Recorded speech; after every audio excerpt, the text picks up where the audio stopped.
Tour de France with Astra, the satellite system.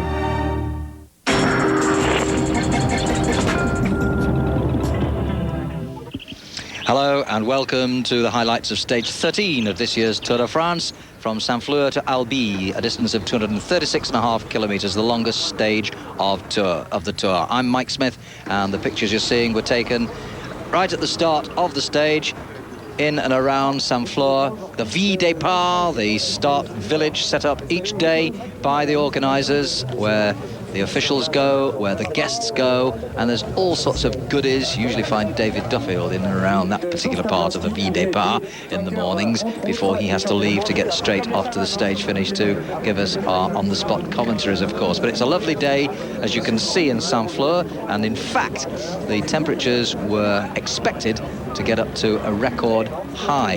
One man looking relaxed there, that's Georges Hincapie, taking a visit to the barbers, and keeping his hair on the short side.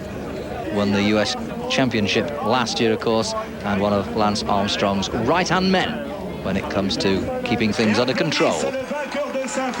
Now, David Duffield, who of course won the previous stage, there we see him signing on his very first stage win.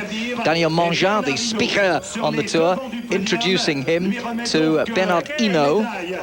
But there was another surprise in store for David, something which he didn't quite expect. I think that's Bernard Hinault pointing it out to him now, because, courtesy of the mayor of Saint-Flour, he was to receive an extra special prize for winning the stage into that particular town. Can you guess what he was going to win? He had no idea at this point, but then he saw his prize. Now that is a young heifer by the name of Nana, can you believe? And that is his prize. Tom Steele's got a horse in Laval.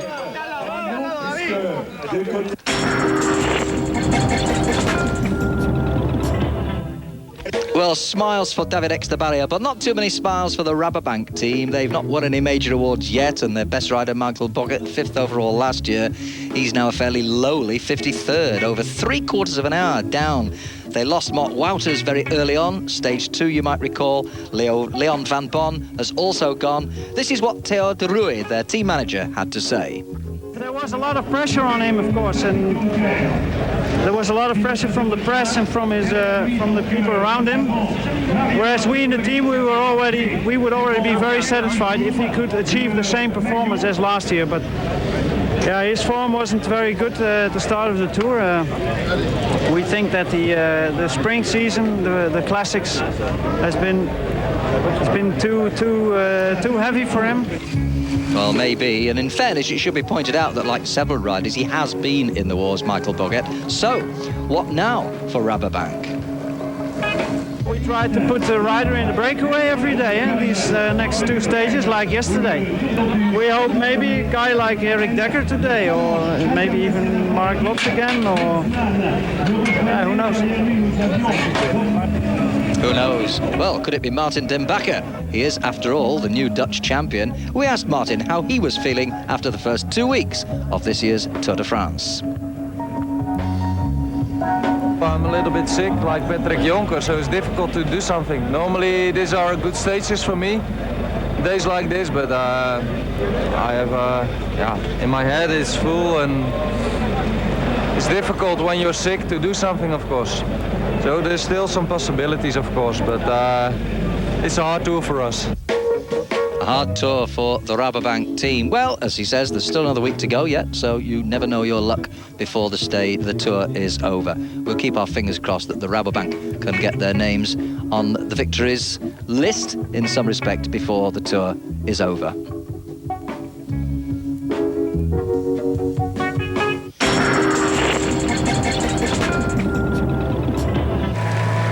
So, to the start of the stage, and they depart in Saint-Flour for this, the longest stage of the tour, to Albi in baking hot temperatures. In fact, the weather forecast was predicting record temperatures as they went even farther towards southern France, towards the Pyrenees. The yellow jersey of Lance Armstrong just going past the polka dot jersey, as we saw there to the right of the picture of Richard Virenque, as they set off on this long stage in these very, very hot temperatures. The US Postal Service team, of course, trying their best to keep control of the peloton. But after only about 8 or 9 kilometres, there was a little group got away. Roland Meyer was there for Cofidis, George Toshnig of Telecom, Luis Perez Rodriguez of Once, and Miguel Angel Peña of the Banesto team. And they rapidly opened up a little bit of a gap as they went over the third category prime of the Côte de Chaude Aiguë, where Meyer, Toshnig and Rodriguez was the order. But very quickly, they were joined by another 11 riders to form a leading group at that point of no less than 15 riders. That, incidentally, was the first of no less than 7 categorised climbs as they went past a hot air balloon. And back in the peloton, nobody seemed to be terribly bothered about these 15. But there was sad news for Peter Meinert Nielsen of US Postal. He was struggling right from the off with a knee injury he'd picked up after a crash in the peloton near the end of the stage to Saint-Flour, and that was a big blow to US Postal. Remember, they lost Jonathan Wouters quite early on, stage 2, and now, sadly for Peter Meinert Nielsen, the Dane was out of the Tour. It's not been a good couple of days for the Scandinavian riders at all, and US Postal in particular was sad to see him go. On to 52.5 kilometres and Laguiole, the first bonus sprint of the day. And here we saw this leading group of 15 riders still pulling well clear now of a somewhat lethargic peloton. And it was Lilian Le Breton for Big Matt who went over the line ahead of Marco Cepalini and Christophe Mangem. More now of the action with David.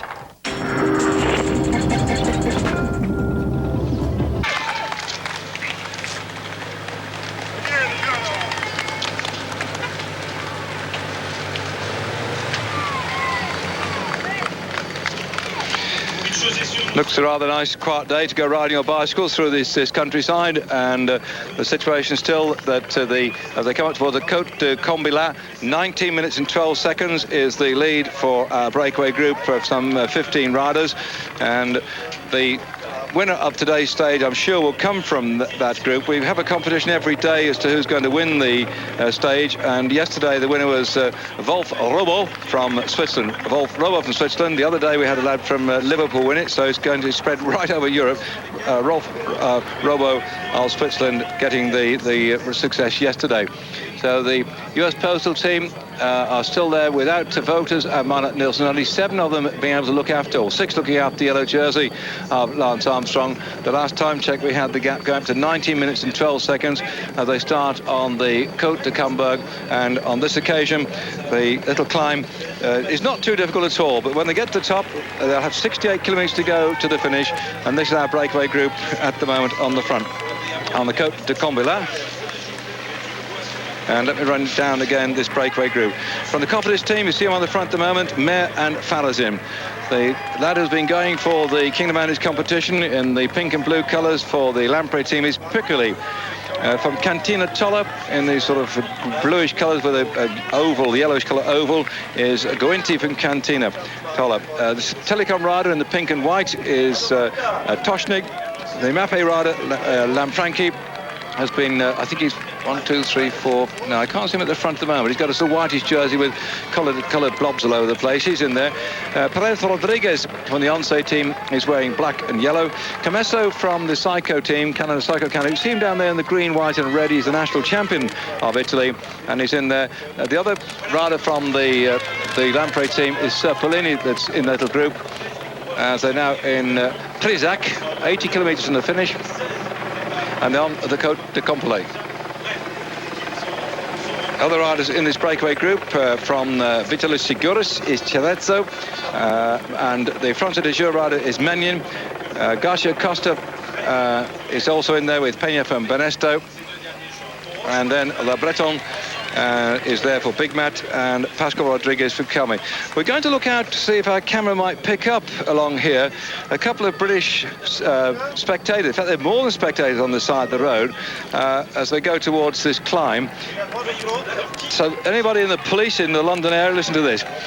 We met up with Steve and Stephanie Mountford, they were with, or he was with the City of London Police, and she was with the police in Kent, and they've now moved a couple of years ago, retired, to come to live here near Campi-les-Bains, at a beautiful farmhouse that they are building back up from, I say it was a ruination before, but they've taken on a big job, and the cameras might at some time pick up the Union Jack, which they've secured to the roof because they've taken off some of the tiles in one place. They've got a great big Union Jack up there.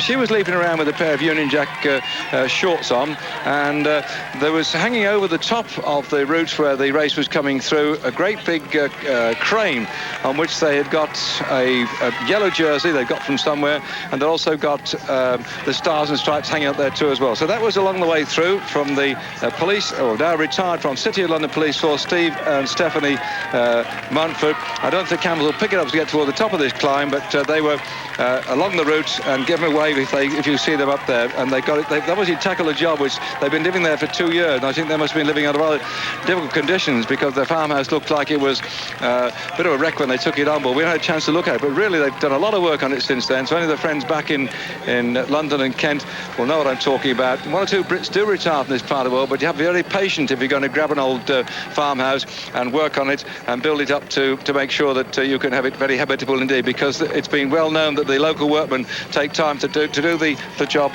so that it takes you time to finish off the job you have to do. And anyway, the Côte de Campilat.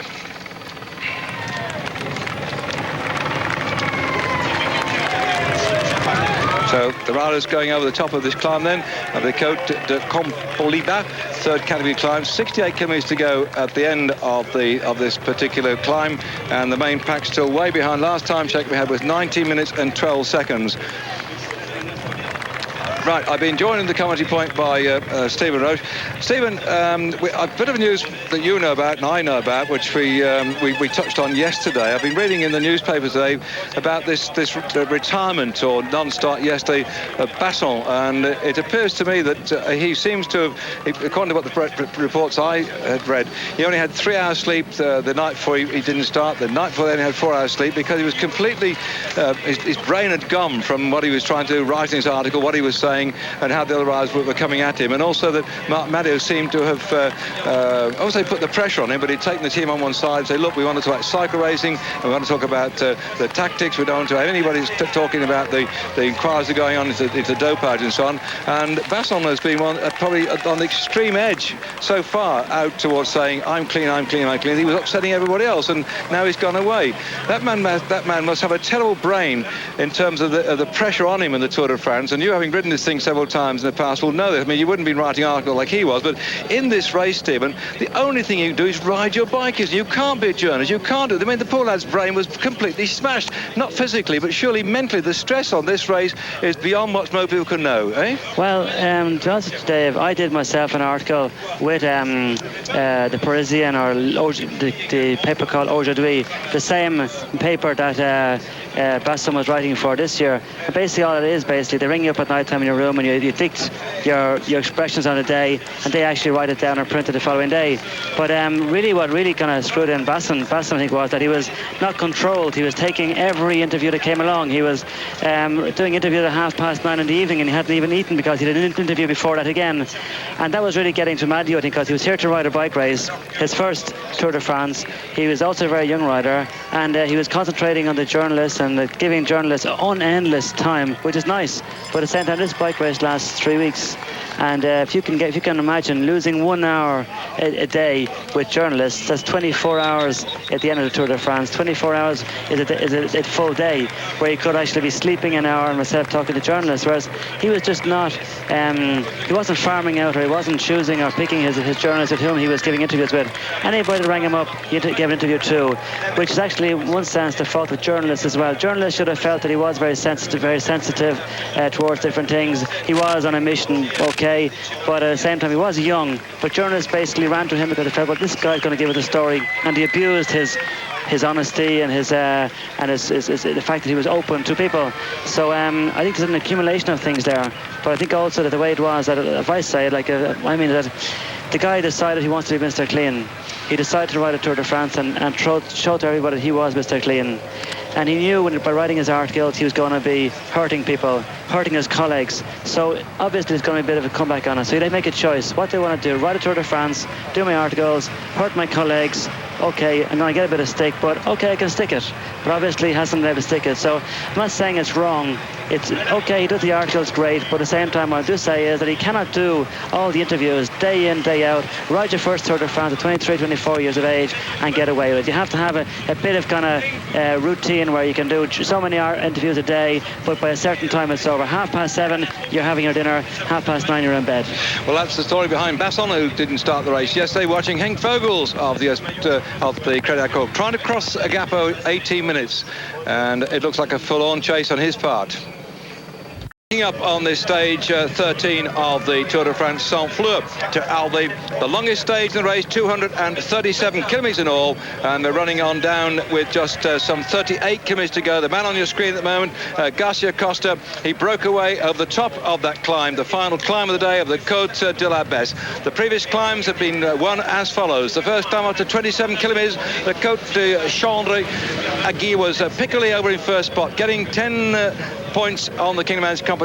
Sprint after 52 Ks at L'Aiguille. Breton got that. Serpellini was second, and Maguin was in third spot. This was a setup, really, because we had these men breaking away. This group who went away, first of all, after some 3 kilometres, joined by other riders after 9, so the whole die was cast for the day. And by the time he got to the second climb of the day of the Côte de la Moisette, as the attacks are coming thick and fast now, I'll just fill you in what's happened on each of the climbs, and we'll pick up the racing, because after that Côte de la Moisette, Piccoli went over the top, second category climb, took 20 points in the King of the Mountains competition. McEwen and Gaydon were dropped off the leading group. The gap then was about 15 minutes and 20 seconds. That was after only 96 kilometres. 137 kilometres covered the Côte de la Croix de Brual. There Lanfranchi beat Piccoli to line, Mayer back third. 142 kilometres the race, the Côte de Camborgue. There Lanfranchi took that one ahead of Piccoli. The next climb of the day, the Côte de Giron. Quickly after the previous climb at 146 kilometres, Lanfranchi ahead of Piccoli, Mayer still back into third spot. After 168 kilometres, the Côte de Compoliba, and there Piccoli was first, Lanfranchi was second, and then the Côte de la Besse, we've just seen Garcia Costa take first spot, but Piccoli, having collected so far today a total of 39 points in the King of the Mountains competition, has now moved up into second spot. And this breakaway group, I'll give you a quick rundown on all the names and some of the numbers as follows. Mayer Cofidis, number 8 in the group. Farazin, Cofidis, number 4. Piccoli, Lampre, number 105. Guinty from Cantina Tolla, 175. Toshnik, Telecom, 28. Lanfranchi from Mappe, I'll give his number in a moment, but he's in the whitish coloured jersey. And in fact, I think that's him on the screen right now in front of you. So the Lampre rider the Mappe quick-step rider Lanfranchi, number 35, in fact, is his number. Perez Rodriguez from Once, number 56. Comaso from Saika, he's wearing the green, white and red colours of the champion of Italy. He is number 73. Serpellini from Lampre, 101. Cerezzo Viciazucas, 124. Menin La France de Joe, 156. Garcia Costa down the road, 164. Peña from Benesto, also 168. Le Breton Big Mat, 196. Pascal Rodriguez of Calme, 188. And Uncle Tom Coblin all. Yes, Stephen? Well, now, Dave, we're saying that we're going to get a small group in front. We've now 3 guys in front now. After breaking away from the peloton. The peloton are still twitching a little bit in the back. There's nobody really taking up the relay to come after them, but I reckon that the group itself is too big to go to the finish. It'll have to split, so I reckon we'll have maybe the Cipollini there from the Lampre team, Costa from the Benesto team. And you see here now from the back here, the bunch here, the back of the group here, they're just looking at each other, a moment of hesitation. So I reckon now if it stays this way for another couple of minutes, that group in the front will go to the finish on their own. Well, that's the breakup coming in on this great Tour de France. Massive people out there to watch the longest stage into Albi in the Tour de France, which dates back to 1903. And if I could just make a slight divertissement from what you're seeing on the screen at the moment, I think it's a French word, divertissement. I've had a fact from Brian Thatcher from Torreblanca in the Costa del Sol in Spain. We're talking about a film called Breaking Away, and also a film which is going to be made about the Tour de France. Stephen, what's the action? Just let me give you how the Tour de France is looked upon. He said, surely the greatest of all films must be The Jour de Fête in 1949, a French film by Jacques Tati. And this film, a French comedian, a great mime man, plays a postman whose attempts to modernise the delivery service lead to a series of delightful gags built around a small town's Bastille Day celebrations. When the fair comes to town, they bring with them a cinema tent and show a film, Pathé New Styles, of the United States Postal Service using planes and rockets to speed up the mail. The fairground workers wind up the local postman, Tati, and show him how to speed up his delivery on his bike by running and jumping on his bike like a cowboy, swinging his post bag more unable position, so he sets off and he gets caught up in the Tour de France, wins the stage and then veers off to continue delivering his letters, and this is full of gag. I never saw that one, but it must be superb. But that is what is that the whole Tour de France is all about. You're watching it now live, you're watching the modern version of it. The Tour de France has got books written about it, it's got films about it, it's got tremendous ambience. That's why people come out to watch this, the greatest free show in the world, which goes on for 3 weeks, and it brings together these great athletes riding over the most undulating territory, the hottest conditions, and today going into Albi, just these up and down mountains, the intense sun beating down on. There's one more day like this, then we go straight up into big mountains after rest day on Monday.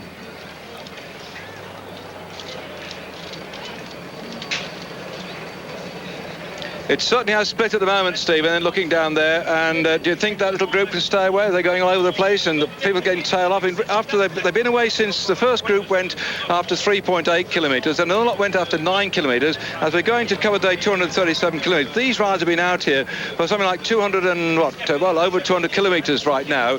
And the hot sun, surely must be some weaknesses in that link. Do you spot any? Well, there is, Dave. The harmony in the group is now gone. So, like you see there's Meyer in the front there. But you see he pulls over, nobody else comes through. The Lamprey rider won't go through because he's got Separolini in front. There's Myers having a go. Again, that looks like Lanfranchi romping away too. I think that's the Mappe rider jumping off the front. Yeah, it's they're attacking all right, but the string is not actually breaking. So I reckon if 2 riders or 3 riders can get away from this group, they will be able to go to catch the trio in front, who are now at some 21 seconds. But you can see the gap, the string is not actually breaking. It's getting very stretched, but never actually breaking. And until it actually breaks, nobody will get across from this group across to the front. But I just heard on the earphones there a few minutes ago while I was parroting into the French station there. They were saying, which I didn't actually cop myself, but the Calumet team are not just riding for the place of Camazin, not Camazin, but of David. Come back to me again, please. Escartin. Thank you very much, David. And they're riding also for the team prize because they're actually leading the team prize. But the Benesta riders here in the front means if they get 20 minutes up, they'll never get them back in the mountains. So they're basically looking for the maintain the team prize.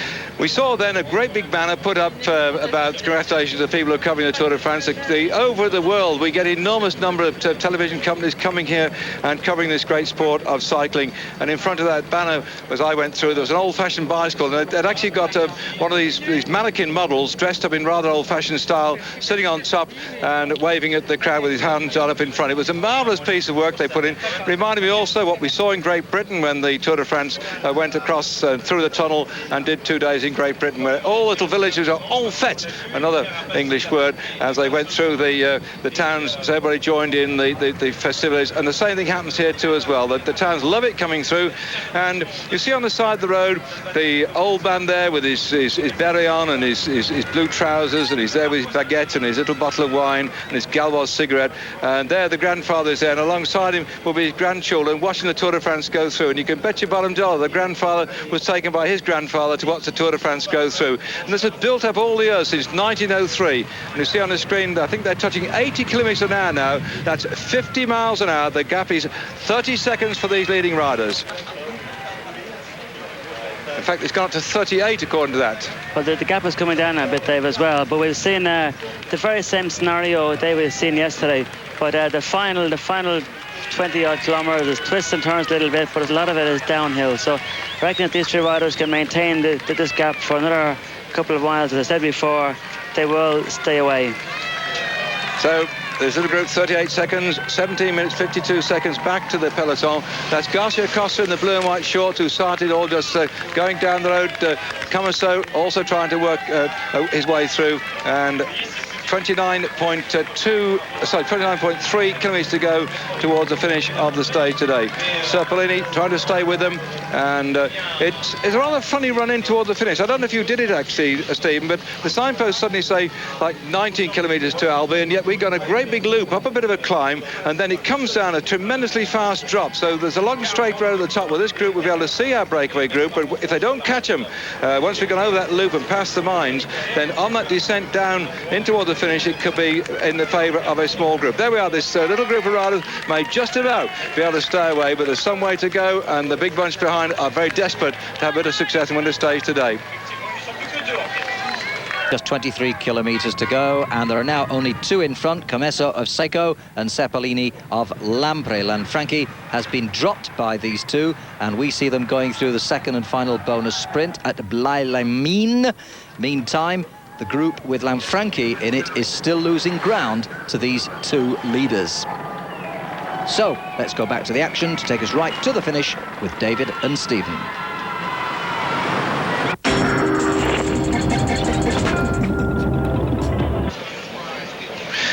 It's Serpellini and Comesso who are inside 10 kilometres to go, and it's something like about 1 minute and 50-odd seconds, maybe nearly 2 minutes back to this group, chasing along what's left of the original pack that we had, setting off some 15 men now, being whittled down one by one as they head up towards the 10 kilometres to go. We've been talking about the problems of taking on board too much water on these hot and sweaty conditions today, and I love this piece in Cycling Weekly when Tony Bell was interviewing Jay Sweet, who's the Lantern Rouge, who's off the back soldiering on the Australian rider, and it said in the interview here, they ask you several questions, and it said in the little write-up from Tony Bell, there were no stage wins in this year's Pro Tour for the man with those surreal forward description to appear in this column, because at the end, one of the questions they asked himself, and the gap is now over 2 minutes to the peloton, 20 minutes 32, they asked Jay Smith to describe himself. It has a connection with what we've been talking about, because he said, man's not a camel, and I was completely destroyed with this, as was everybody who read Cycling Weekly, and I didn't know what man's not a camel means until along came here Neil Stevens, the Australian who's riding with the Festina squad and the Onse team, and we sat him down. I asked him the question. He said, man's not a camel. It means that a man must drink frequently. A camel drinks once a week. And I think Jay Sweet likes to know where the local bar is when he's thirsty and when he's out of training to go and have a few sherbets. Many Australians love to get in there and knock back the tinnies or the schooners or the tuis or whatever they have down there, because I spent some time in Australia. They certainly like the little drops of beer, and Jay Speed is no different from that. So he was describing to an English reporter, man's not a camel, and Australians translated it for me, so you can't go a week without drinking. As far as these riders are concerned, they've been knocking back all the litres all day long, but it's water, it's isotonic drinks, it's drinks replacing some of the lost minerals and the lost vitamins, the things which they've been losing through sweat all day long. And we certainly haven't seen the stops or on the side of the road to attend to the needs of nature, which you just don't need to do despite how much you drink. It's sweating out all over the place. 2 minutes 10 seconds now today for this two guys here in the front, Serpellini and Comesso. And over 20 minutes back to the peloton. So that's it, all over by the shouting and the cheering, and those 2 men and the lead, 2 minutes and 6 seconds. That's Serpellini on the screen now, 20 minutes and 32 seconds back to the peloton. These two guys here are working really well together out there. You see them going through, they're not even looking at each other, they're not hesitating at all, they're going. That's the reason why the gap now has grown between themselves who are working well and the main group behind who are not actually working at all. Well, certainly the Italians loving these conditions, and Serpellini on your screen at the moment. He's been pro rider since 1994, had 6 victories so far. The most recent ones in 1996 was the Grand Prix Cerami. Cerami was a rider who went on racing into, I think he's won his first classic at the age of 40 years of age, and in 1997 he won the Grand Prix Medio Brenta, and last year 1998 again the Grand Prix Cerami, and a stage and the overall classification in the Giro and the Tour of Portugal, and also he won the Giro de Piemonte, so he's no stranger to victories. Marco Serpellini, born on the 14th of August 1972. That's a fellow on your screen here riding for Lamprey-Dakin. They've been relieved of some of their jobs to look after their top men because of all the teams we've got in the race. They seem to have thinned down the Lamprey-Dakin team more than any other. They've only got left at the moment Serpellini, who's there on your screen with 7 kilometres to go. Dirksen, who won the stage into Saint-Etienne, still soldiering on for Lamprey-Dakin. Piccoli, who's in the back group behind, getting up enough points to be second in the Kingdom Managed competition. In the main group, just sitting in, enjoying the sunshine and being sucked along by the peloton, is Marco Pinotti. So they've only got left at the moment 4 riders for Lamprey-Dakin in this race. The retirement of the rest of their squad, including their sprinter specialist Jan Sverada. So they've really started to perform now. They've been released of their their team duties that they've had to do, and the same thing to extend as far as the Psycho Cannondale team, with Comesaut away there since Mauro Cipollini crashed out of the race, and they didn't have to support him any longer, so they can go and do their own thing down the road. So that's why we're seeing a different shape to the race today, heading in towards the finish at Albi. What's it like, Stephen, when I mean, you've always been, not always, but most of the time you've been the number one in the team. What's it like then when the top riders go out, and suddenly is there a sort of sigh of relief for the rest of the riders to get an opportunity like this, or are they sort of, well, obviously sad that their top man's gone, but also a change in emphasis of feeling within the team, like with Lamprey having lost so many riders, eh? Well, it is, because when the riders are in a team and have a team leader, they have some reason to ride, because they know that, well, this guy is we're going to ride for this guy in the flat stages or whatever, or if in case he's not a sprinter, if he's a sprinter, well, we're going to ride for this guy. He's going to win sprints, win money for us all, and make the sponsor happy. But when the main man is gone, the guys find a bit of an emptiness in their life, because they have no commitment to anybody else. So some of the riders kind of lift themselves up and go for it themselves and try and do something, which is a great occasion for anybody who has a bit of talent, but obviously is held back because of a team leader. So these lads here now are having an ideal opportunity now to show themselves, to get away and to do this, whereas on normal circumstances they would never be able to do this, because they'd be using all their energy up to defend or lead out their team leaders. Well, lost from the Psycho Cannondale team has been the sprint specialist rider Mauro Cipollini, who crashed going into Sestriere on the descent on the rather rough conditions. Bang, he went in the rain. That was him out. We lost Fagnini, his lead-out men too, but most of all, we lost Paolo Savordelli. Paolo Savordelli, who finished second in the Tour of Italy, has gone out from the Psycho Cannondale team, so no wonder Freedom now is there for Comesaut. I'm just hearing at the radio, Dave, that the Zabel is gone off the back. Well, somebody's punctured. I heard them say Crevation Telecom. So maybe Zabel that's punctured. Well, there it is. It is Zabel that's punctured. Well, they'll have to work to get him back in contention, running to the finish. Two leaders, Serpellini and Comesaut, coming up, I think, towards 5 kilometres behind, way back, some 20 minutes in arrears. There's been a big problem. It sounds as if Zabel has punctured. They've still got some time to get him back, but it ain't an easy run in. No, Dave, and Zabel is having incredible luck this year in the Tour. He's had many times as he crashed or punctured or pulled his foot out of pedals in the last few kilometres. He's had incredible bad luck this year. It's amazing he's still in the green jersey, but O'Grady is giving him a very good fight for it as well, although I'm sure that today's finish will suit more Zabel than O'Grady for the points. Well, yesterday O'Grady was suffering a bit tired. He was off the back of the main pack, but the way that Zabel went up that climb, he looked very strong indeed, and I didn't think he needed to try just as much he did do, but he's come back confident, and we saw him going up to collect his green jersey with a scar on his edge of his eyebrow where he crashed down. So 2 minutes 23 seconds is a back between two leaders, Serpellini and Comesaut, and what's left of the main breakaway group still soldiering on behind them.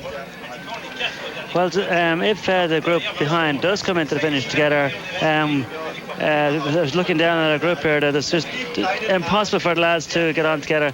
I was Toshnik having a go there on the right hand side of the road, and Fonky as well are coming in with it. And we understand that the temperature at the finish area is 36 degrees Celsius in the finishing area. That is a rather hot day. We're sat in our commentary box, which is supposed to have a bit of air conditioning, but I'm sure it isn't, as we're now sweating ourselves in little pools on the floor of the commentary box, waiting to see who'll win the stage.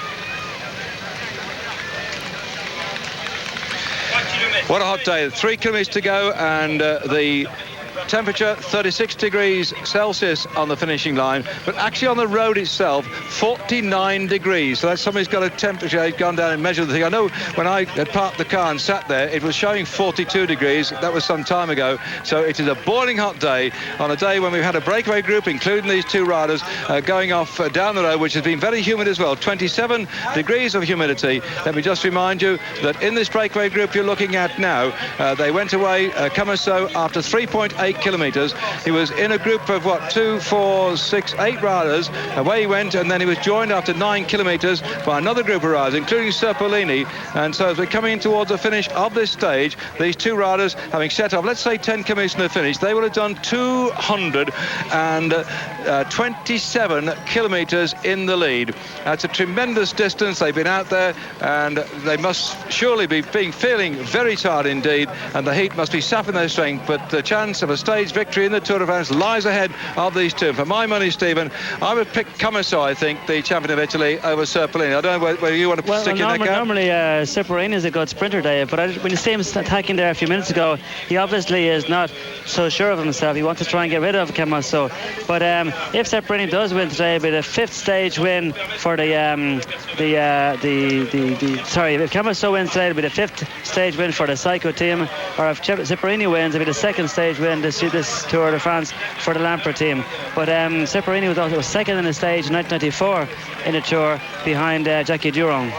Well, let's see what's going to happen then between these two riders coming down here. Quick reminder, since we start the race out, that on stage 1 of the prologue in the Puy de Fou, Armstrong took that one and the yellow jersey. Cursivu won the next stage. Armstrong was still in yellow, but by we got to the day of stage 2 in the race, Tom Stills got there, but Cursivu took the yellow by virtue of the points. It was sprinting all the way from then on. Victors were as follows. Stills again in on stage 3. Then Cipollini took those 4 stages on consecutive order, and he rode for Psycho Cannondale, now out following his crash. Lance Armstrong won the time trial Metz, and then took over the whole control of the race on the stage of Sestriere when he still had the yellow jersey, following that ride on the time trial on Sunday just over a week ago. Guarini won the stage, the Alpe d'Huez for Italy.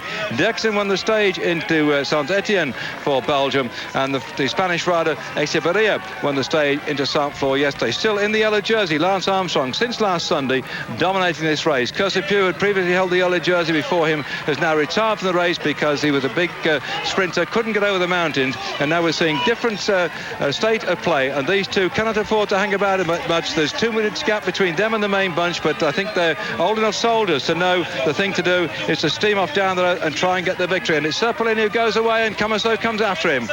Well, you chose Serpolini, Stephen. He's gone very, very far out, Dave. So when Camasso goes back onto him, if he can get back onto him, he'll have an ideal lead out. I doubt if Serpolini will be able to go again. Well, inside that final kilometre of the race, and Serpolini really started to go too soon. Well, I think looking at Camasso, looks like a sprinter. He's very small and stocky, very strong, powerful legs.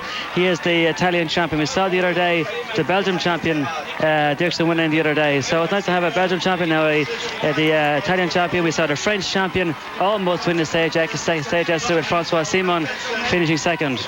Well, we've had champions in the past win stages. Dirksen won a stage in 99. Also, Kurspeed, champion of Estonia, won a stage. Belden champion in 98. Stills won a stage. 98. Sferrada champion, won a stage. Ulrich won a stage in 97, wearing the championship jersey. Is this man Camasso got to come off the wheel of Serpolini and get the stage, start to accelerate, and it's a good big one against a good little one, and the chunky little fellow in the national championship colours of Italy storms across the line to take the stage victory into Albi, and that's it. 5 hours 52 minutes of racing, an average speed of 40.227 kilometres per hour. That's 25 miles an hour. He joins a list of people wearing the championship jersey in the last 10 years that have won a stage in the Tour de France. Over the years then, Dixon's a Belgian, Cursivu, Estonia, Stills a Belgian again in 98, Sferrada in 98, the Czech Republic champion getting it there, the German champion Ulrich in 97, Rees wearing the championship jersey for Denmark in 96, took it. Cipollini wore the Italian championship jersey in 1996, so we waited 3 years then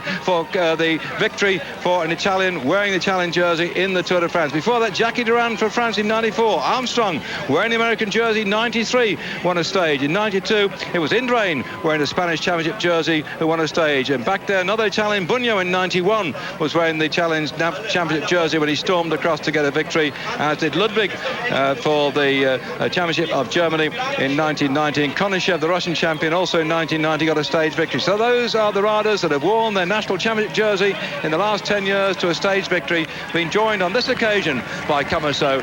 Serpellini was second. Who's going to get into third spot? Well, it's very difficult to say there, but I put my money on Mannion. Over on the right-hand side, do you think he'll survive? It's Costa having go there. He was actually the instigator of that breakaway group. He got dropped. He sat on the group then for the last few miles, and now he's having go now on the final kilometre. So who's that got to the left, Dave? On the left-hand side, it's going to be the Kelme rider trying to get away from the rest. That's Pascal Rodriguez. And Piccolo's just behind him, so it could be Garcia Costa that's going to get in here to get the third spot on the stage. It might be the chap from Kelme, Pascal Rodriguez, who hangs on, but Piccolo's on his wheel and trying to come off Lanfranchi. But no, it's going to go to the Benesto rider, Garcia Costa, who was quite chirpy on the last climb of the day, but didn't get enough steam up to get away and stay away from the rest of the chasers. And he's not going to get it, though. Piccoli comes thundering through, and Piccoli for Lampre makes it a second and third spot. His teammate Serpellini down the road just failing to head off Camaso in the sprint. So Piccoli takes third behind Serpellini second, but the victor was Camaso from the Psycho Cannondale team. Sorry about the picture breakup, by the way. We've been having a few problems, and we hope that you will live with us with the problems we're stuck with. We're looking back again, those of you watching pictures from the coverage here in slow motion of Serpellini and Camaso battling out to the finish. And the little chunky chap on the right-hand side survived the day, 237 kilometres. That's nearly 150 miles they've ridden today at an average speed of 25 miles an hour. It came down to sprint between these two riders, Camaso taking the stage from Serpellini.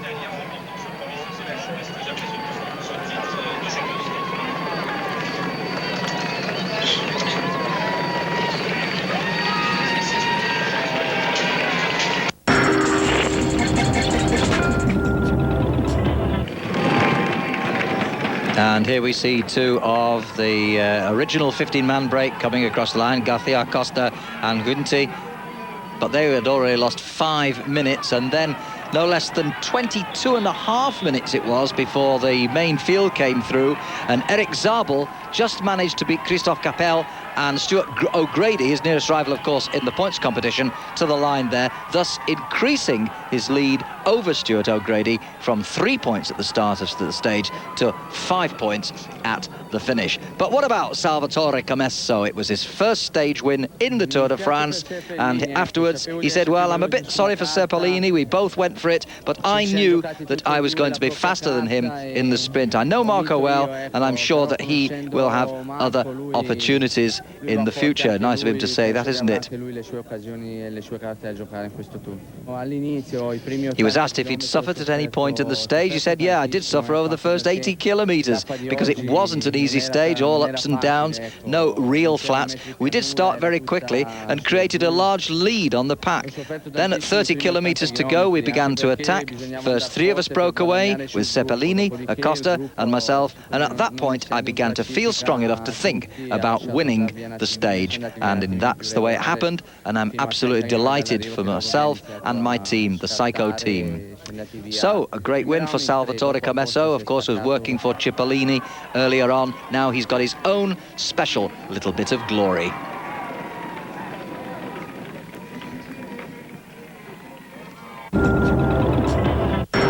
Welcome back, and there's official confirmation of the result of the stage to Albi, the longest stage of this year's tour. Camaso and Serpellini well clear of their fellow escapees at the end, but remember, the whole 15 of them eventually finishing a long way in front of the main peloton. Tony Rominger told us what he thought about this stage. He said, well, the US Postal team controlled it perfectly, in my view.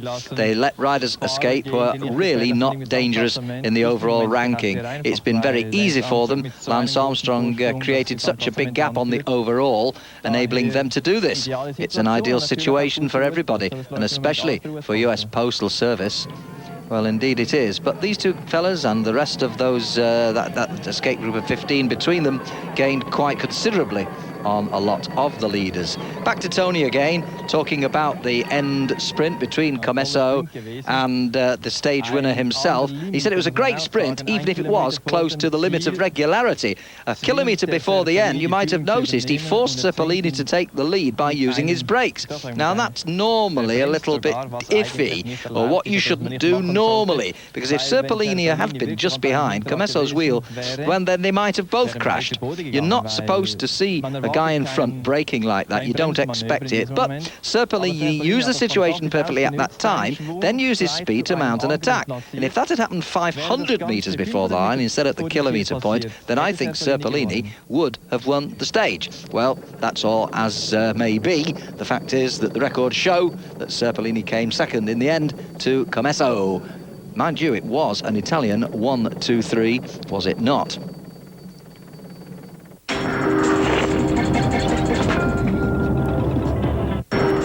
Overall, no change, with Lance Armstrong still holding that same gap that he's had now for a few days. But just out of the caption, Lanfranchi, who was the highest placed of the 15 escapees, has now moved up to 15th place overall, only 14.5 minutes down. So he's made great progress as a result of being in that near race-long break.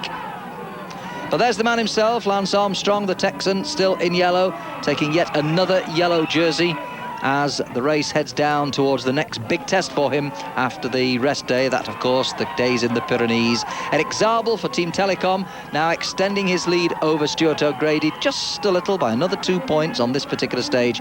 And Richard Viron quite content to sit in the peloton, knowing that he had a fairly firm hold on the polka dot jersey.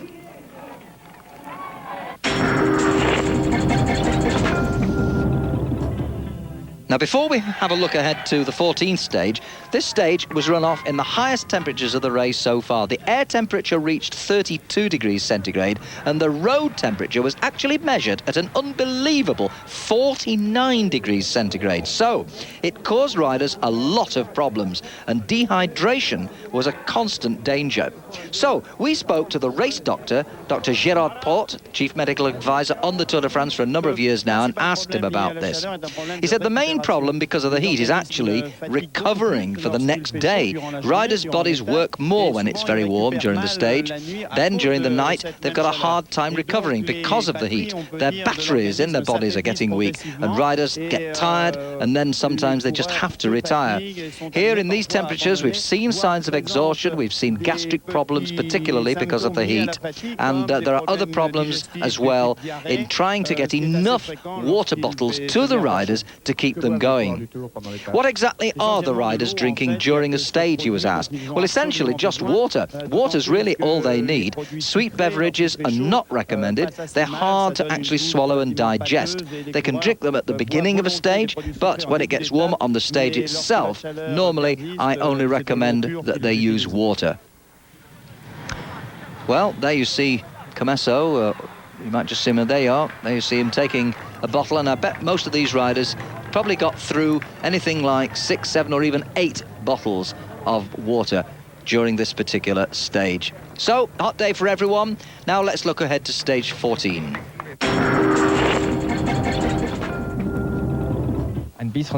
Tony Romeo said about stage 14, it should be a little bit easier than this one. Fewer mountains, but still a lot of ups and downs, so I think we'll probably see a similar sort of stage. It's still going to be very warm, we know that, although the profile itself isn't that too severe. Still, it's almost 200 kilometres, and with the heat again, it's going to be very, very hard as we go down towards the Pyrenees. What about the US Postal's tactics now that they've got Armstrong in yellow, he was asked? Well, they're controlling the race perfectly for the moment. They're really happy when a small group escapes, and the sooner this happens, the more they appreciate it, because then they don't need to react right from the start. They only watch for riders who are near the top of the overall rankings trying to break away. Otherwise, it gets less nervous in the pack, and it's much easier for them to control. So it means the riders who are lower in the overall ranking just have until the Pyrenees to try to win a stage?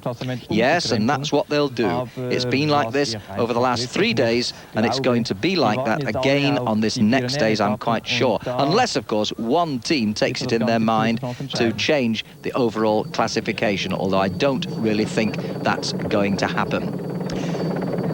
Well, stage 14, it's from Castres to Saint-Gaudens, right at the foot of the Pyrenees. It's a distance of 199 kilometres. We go live at 3:25 CET, that's 2:25 in the UK. Our highlights on this particular occasion are going to be at 10 o'clock CET, and that's 9 in the UK. But for now, this is Mike Smith saying from the Tour de France, cheerio.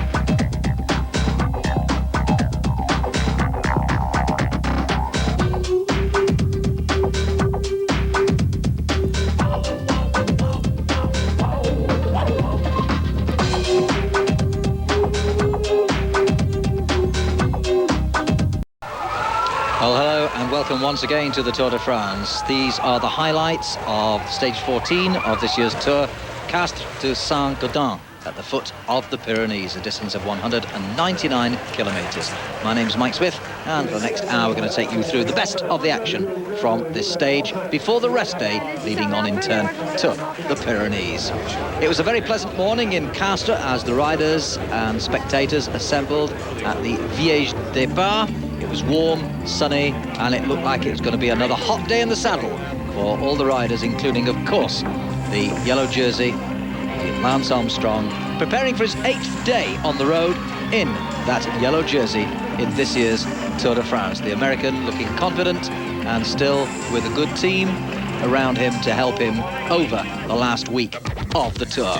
But you know, amongst many riders, each year, of course, there are always those who make their debut.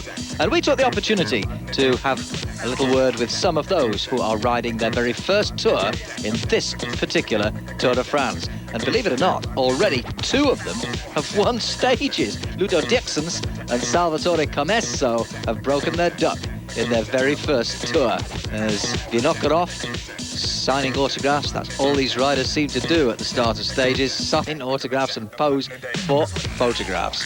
But it's nice to see the new faces coming along. There's Commesso, who had the glory, of course, when he won yesterday in Albi.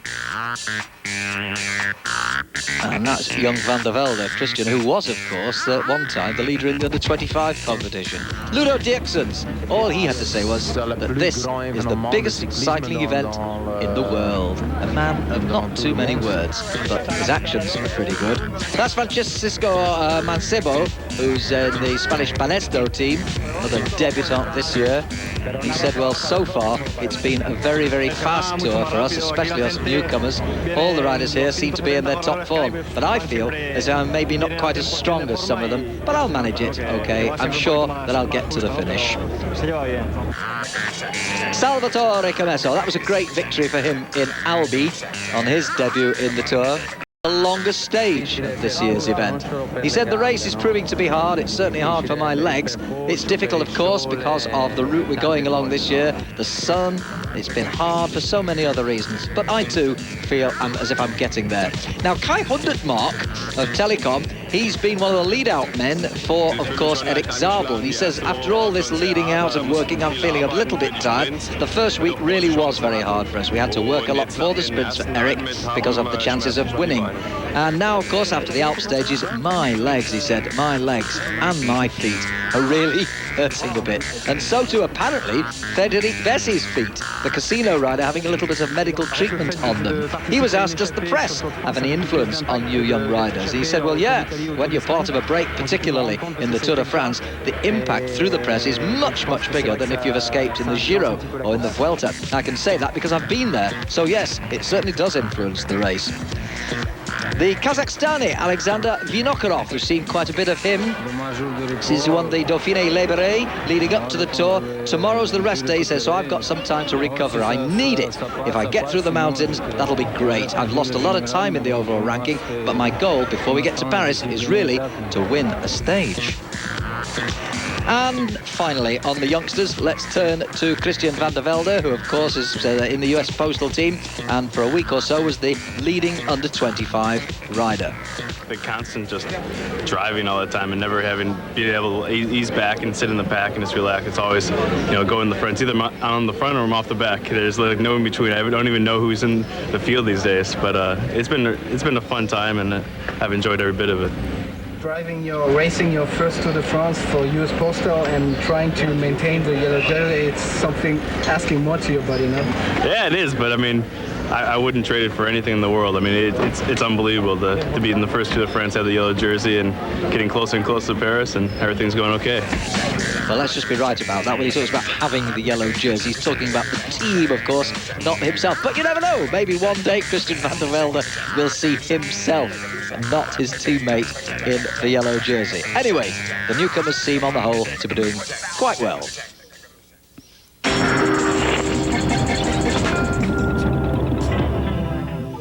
Now, we've just heard from the former leader in the under-25 competition, but what about the current leader? We've been following this particular aspect of the tour throughout the last couple of weeks, and today's no exception. And, of course, that leader is now Benoît Salmon, the young casino rider. So, how did he see this next stage going?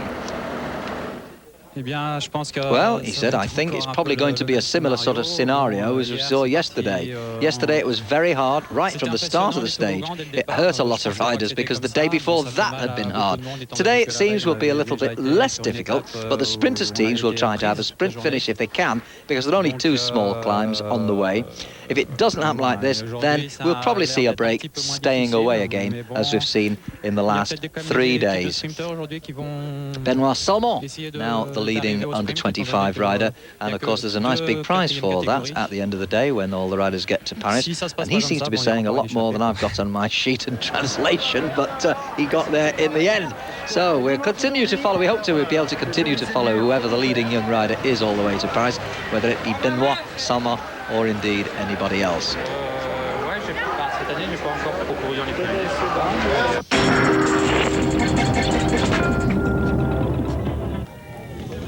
Well, this was the scene as the riders left Castres for the 14th stage. As I said, nice and sunny and warm. The temperature was already in the mid-20s by the time they left. And there we see a shot of Richard Virenque, once again, of course, the Polti rider in the polka dot jersey, and with a fairly substantial lead in that competition. But very early on, there was a little crash in the middle of the peloton. Jose Javier Gomez, the Pekelmi rider, and Rossano Brassi of Polti, both coming off there, but only 9 kilometres gone. But I'm happy to say they quickly got back on again. Soon after that, though, there was a breakaway off the front. Jackie Durand, the irrepressible Jackie, now seemingly recovering from his earlier injuries, getting away with Dmitry Konishev, the Russian, who rides, of course, for Mercatoni Uno. And by the time they got to the first sprint at Castelnaudary, after 46.5 kilometres, Durand and Konishev were first over the line. And back in the peloton, Eric Zabel got another very significant 2 points towards his green jersey. A little bit later on, and Konishev and Durand found themselves going over a Prime line, the Côte du Vendée, 55.5 kilometres, and there was a little pursuit group behind them, including Marcos Serrano of Oncé. There was a Française de Jeu rider, a casino rider, and there is confirmation of that particular King of the Mountains hill. It was only a 4th category. However, after that, there was another fall, and this was at the feed, actually. Javier Ochoa, the Kelmi rider, came off at the feed after 115 kilometres, and it was a little while before he got going, but he did eventually get going, and he did, believe it or not, get back to the peloton. Clermont, there was a second bonus sprint, and that was after 135.5 kilometres, and by now, Durand and Konishev had been joined by Vladimir Belli, Stefan Wesemann, Gianni Farasin, and Massimiliano Lelli to make a 6-man lead group at the front. And once they'd got established, these 6 riders rapidly drew clear of the peloton as they went through that second bonus sprint. And this was a sudden, sharp and very heavy shower which the peloton had to go through towards about 3/4 of the way through the stage. The 6 leaders actually missed it all, would you believe? They were some distance ahead at the time. The 6 leaders, remember, Durand, Konishev, Belli, Wesemann, Farazin and Lely, and at this point we're around about 7 or 8 minutes ahead as we go back to the action now with David Duffield.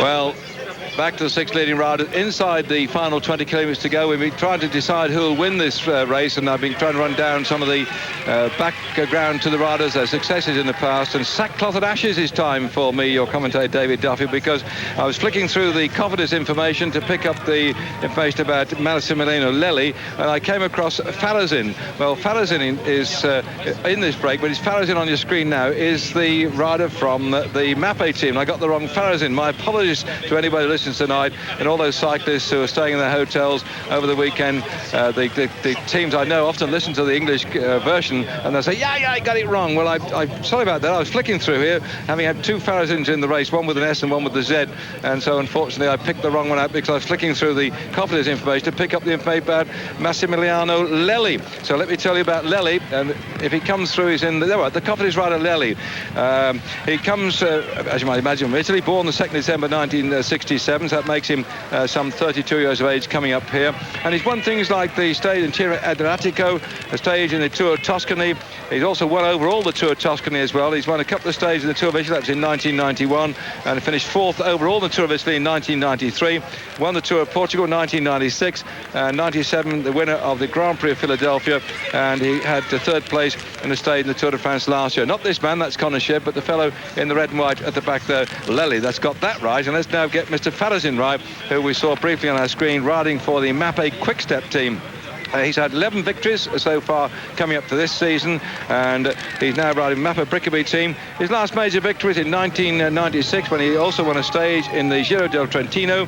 The year before that he had 3 victories, including a stage and the overall victory in the Hofbräu Cup, and also the Giro de Lombardy in the time trial in that particular version of the Giro de Lombardy, a time trial version. He won that one as well. Won a stage in the Giro del Trentino in 1994, and he's been a pro way back since 1991. Let's put you in picture of those leading groups. Sorry if I mixed up the Farazins on my commentary, but the conditions here are often a bit hectic. We've seen some enormous storms out on the road, with this main group has just been through, looked like a shower being let loose on them, or the local fire station turning out to spray them to keep them cool. It was a devastating sudden deluge. A monsoon hit the main pack. This group up in front didn't have those problems. They were drifting away so far up in front that they didn't get caught in the rain at all. So inside 20 kilometres to go, a breakaway group, and the gap then hovering still around about 14 minutes as Belly starts to go away. This is a bit of a gentle climb as Belly goes up to the front. He's got to start splitting this love. I think Belly is the man who will try on this long gradual climb to get away and cause a few problems for the rest of the group behind. But he hasn't really done it with enough power here. He's just riding off the front, and if you're going to break this lot, you've got to go very quickly off the front. And I should think of this little group here, the man who can accelerate faster than anybody else. Still, my money is on Conor Shebb. Where's your money then, Stephen? Oh, I'm sorry. He's got his headphones off and he's having a quiet drink, and he's going to catch up with his sandwich. He hasn't had anything to eat or drink for a long time. Take your time, young man, who will come back to you in just a moment. Catching up with his sandwiches, his Curtilian sandwiches, and a drink of Coke here to make sure that he's ready for the fray in a moment. So I'll keep talking to you as we get ready for the run in towards the finish. Inside 20 kilometres to go. There in the pink and white, Weizmann. Going through in the blue, white and red is Lely. Just behind him in the yellowish jersey for Mercatone Bianchi, that is Conor Shebb. That is Jackie Durand in the Lotto colours. That is Belly in the blue and the yellow. This is the Farazin from the Mappe team, and just behind we should be able to come back with the camera. Is he coming up? Yes, he is. Weizmann for the Telecom squad, sitting quite low in the saddle, a rather unusual position, not a very straight leg position, sitting there with a rather bent knee position, and he's used to coming into the finish with Zabel stuck on his back wheel. So Zabel stuck back in the main pack some distance behind them, where the battle will still go on. The only thing at stake today is not the yellow jersey. None of these chaps are a threat overall on GC to Lance Armstrong, but there is the points competition for the green jersey, where Zabel of the Telecom team is leading coming into today's stage, ahead of of O'Grady, and the points for Zabel is 213, O'Grady 208. Zabel took a third place in an early sprint of the day, so Zabel now has 215 points to O'Grady's 208, and he'll try and stay ahead of O'Grady when we come into the finish later on. These 6 chaps will take the major points, but they do go down to 20th place, so there's another 14 riders will get points in the point competition once this 6-man group have come across the end of the stage of 199 kilometres in all, 120 miles in English money. Castres to Saint-Gaudens, stage 14 of the Tour de France, which have been activated very much by the way in which Durand and Konashev have been jumping around. They went off on an early attack, and the man who also tried to come across them was Eric Decker of the Rabobank team. Unfortunately, Decker punctured and got sucked back into the main group as the two, Durand and Konashev, went away. They were eventually joined by the rest of the people you see in this group here, Lely, Farazan, Belly and Baseman. Another group formed behind them, trying to get up to get in the act as well. That was De Wolf from Cofidis, Bolts from Telecom, Rebello from Once, Dixon from Lampre, Gonzalez Galdiano from Vitula Seguros, and Henk Vogels from Credit Agricole. It didn't quite work out that way. So in fact they went back into the main pack, and this group you see on your screens here have been staying away, and they're not now going to be caught at all. And Stephen, whilst he's here, you don't talk, you can still have your lunch, because chap has been rushing here, ran out of diesel. I'm going to tell Stephen something which he will perhaps not have heard, but I was expecting perhaps my good friend Biggles from ABC down there in Australia to come up in these last 20 minutes. He's obviously been stuck in the traffic somewhere. He yesterday went out and interviewed Henk Vogels, and he came to me afterwards, and I said, I won't tell the story until you arrive, and he hasn't arrived now, so I'll tell the story. Yesterday we saw Henk Vogels go away, and he tried to bridge a 19-minute gap, and we couldn't understand it, could we, Steve? We sat here watching Vogels. What the hell's he doing this for? He's been back there with O'Grady, he's been looking after O'Grady, and he romped off down the road. He got about a minute and a half lead, he was going away, and you know, he'd gone down the road because his girlfriend said she's going to be at the top of this particular climb. So he flogged himself to a standstill, got over the top of the climb, no sign of the girlfriend. Goes back in the bunch, she was standing on top of the next climb. So I found them this morning in the village, sitting there, looking at each other, sort of, now we know why O'Grady lost his lead-out man for a short period, because Cupid had fired an arrow, but they got the wrong mountain to climb. You like that, dude? He's still eating his lunch. I'm sorry about that, but he said this is the analysis of racing, Steve. I mean, you're an expert, having won this race. You can see these things, but none of us can understand why someone like O'Grady goes down the road, and then we discovered that he's going to see his girlfriend. And having seen his girlfriend this morning, I can see why. Well, I haven't seen his girlfriend there, so I can't really comment on that. But thanks for standing in, Dave. I mean, I'd say I really kind of needed to kind of that bit of grub inside me, because I've been rushing all morning. And I'm going to interrupt you now. And yesterday we saw you riding after stage back to your hotel, and you were pedalling along there on your bicycle. So how long did you ride? 80k yesterday, but I've only done 80 kilometres yesterday. But I was told it was only 40 back to the hotel, so I was really kind of conned into it, really. But I must say I really enjoyed the 80 kilometres, even though it was headwind for most of the way. So Stephen Rowe still active on the bike and the microphone. Stay with us on Eurosport. More coming up after this.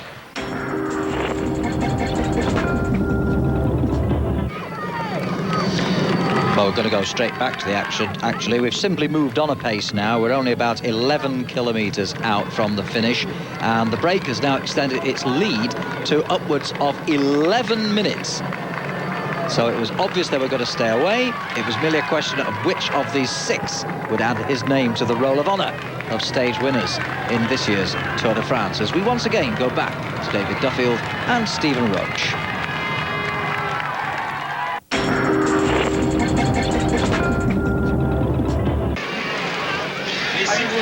Breakaway group of 6 men, and we're getting information at the moment on this stage 14 to Saint-Gaudens that the lead is now going up to somewhere at 15 minutes. I'm waiting to check that one at the 25 kilometres. 15 minutes and 9 seconds on this stage, so they're certainly not going to get caught.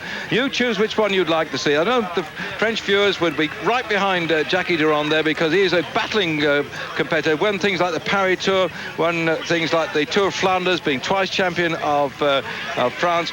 Konashev here silver medalist in the World Championship, won stages in the Tour of France 3 times, 3-stage winners in the Tour of Italy. Farasin up there too, winner of stage in things like the Giro del Trentino, good battling rider for the Mapei Quick-Step team. Weisman here won 17 stages in the Peace Race and as overall victor 3 years he's been out there too as well. So we've got a good collection of talent here. Lely in there, number 6 on his back for Cofidis, winner of the Junior Tour of Italy, went on to take stages in the big races too as well. So all these chaps know what it's like to cross the line in first place. And you Brits back at home will remember the name Belly, Vladimir Belly, in the blue and yellow colours of the Festina team, because he won the English Milk Race a few years ago and then went on to finish 3rd in the Kellogg's Pro Tour when he was the best young rider. So these chaps are no stranger to success, but most of them, or particularly Weisman's, had to spend much of his time working for lead-out men like Zabel, who's back in the main pack in the green jersey. So we're going to see a race within a race today. If you're just joining us on Eurosport in this afternoon session